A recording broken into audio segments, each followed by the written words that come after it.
Female reproductive system का chapter है, उसका लेक्चर नंबर 3 और टॉपिक 3 है हमारे पास फ़िलिपियन ट्यूब्स, जिसे हम नले कहते हैं कॉमन ज़बान में। अब फ़िलिपियन ट्यूब्स क्या होती हैं? देखिए, हमने यूट्रस पढ़ा और ओवरीज पढ़ा है। यूट्रस और ओवरी के बीच में एक ट्यूब लाइक स्ट्रक्चर होता है जिसे हम फ़िलिपियन ट्यूब्स कहते हैं। ये फ़िलिपियन ट्यूब्स एक ब्रिज का काम करती हैं, एक रास्ते का काम करती हैं। जब ओवरी से ओवा रिलीज़ होता है तो वो यूट्रस की तरफ आएगा ना, तो जो यूट्रस की तरफ आने वाला रास्ता है ना, इसी को हम नले या फ़िलिपियन ट्यूब्स कहते हैं। अब ये कितनी होती हैं? दोनों तरफ होती हैं और ये एग को लेकर यूट्रस की तरफ आती हैं। अब क्या है, इसकी जो लेंथ है, लंबाई है, वो कितनी है?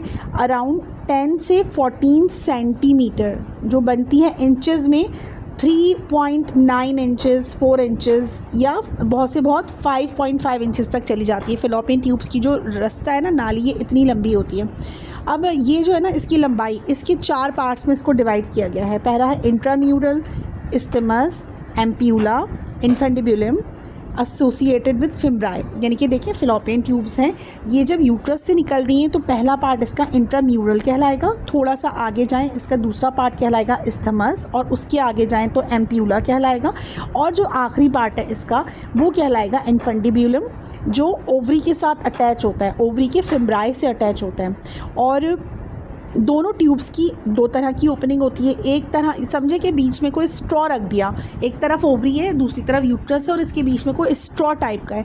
इस तरह मैं आपको मिसाल देके समझा रही हूँ। तो जो स्ट्रॉ है, इसकी जो ओपनिंग है दोनों तरफ होगी ना, तो एक स्ट्रॉ की ओपनिंग ओवरी के अंदर खुलेगी और एक तरफ की ओपनिंग जो खुलेगी वो यूट्रस के अंदर खुलेगी। अब क्या है, जो पार्ट यूट्रस के अंदर खुलेगा या जो पार्ट फ़िलिपियन ट्यूब का यूट्रस के करीब होगा उसको प्रॉक्सिमल ओपनिंग कहेंगे या proximal part of the fallopian tubes कहेंगे, और जो पार्ट यूट्रस से दूर होगा, ओवरी की तरफ होगा, हम उसको डिस्टल ओपनिंग कहेंगे या डिस्टल पार्ट कहेंगे।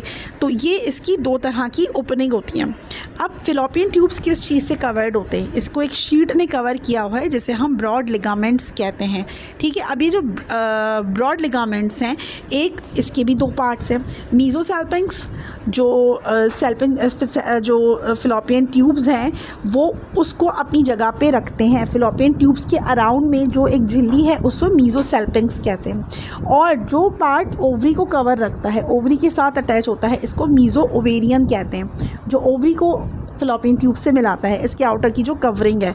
तो ये फ़िलिपियन ट्यूब्स हैं जो तादाद में 2 होती हैं। अब देखें, आपने सुना होगा कि एक्टोपिक प्रेगनेंसी हो गई है, यहीं पर होती है फ़िलिपियन ट्यूब्स के अंदर। प्रेगनेंसी को एक्टोपिक प्रेगनेंसी कहते हैं, जिसमें ओवेरियन जो फ़िलिपियन ट्यूब्स है ये रप्चर भी हो जाती है। कभी कभी औरत की जान को भी ख़तरा होता है, बच्चा भी ज़ाया हो जाता है। तो क्यों होता है, इसको हम देखते हैं। ओवरी ने जो एग को रिलीज़ किया था ना, अब एग तो आ रहा है यूट्रस की तरफ आहिस्ता आहिस्ता। हस्बैंड से रिलेशन हो गया, उसका स्पर्म आया, उसने जाके फ़िलिपियन ट्यूब्स की तरफ सफ़र करना शुरू कर दिया। अब कभी कभार प्रेगनेंसी जो होती है वो यहाँ पे जाइगोट बन जाता है फ़िलिपियन ट्यूब्स के अंदर, और ये 4-5 दिन के बाद यूट्रस की तरफ सफ़र कर लेता है। कभी कभार क्या होता है, किसी भी अननोन रीज़न की वजह से ये यहीं पे स्टक हो जाता है, यहीं पे बढ़ना शुरू कर देता है। तो जाहिर सी बात है, जो बेबी है, फीटस है, वो 9 महीने तक तो यहाँ नहीं रह पाएगा। तो क्या होता है, ये फ़िलिपियन ट्यूब्स 8-10 हफ्तों के बाद रप्चर हो जाती है, फट जाती है। बस फिर फ़िलिपियन ट्यूब्स को रिमूव करना पड़ता है।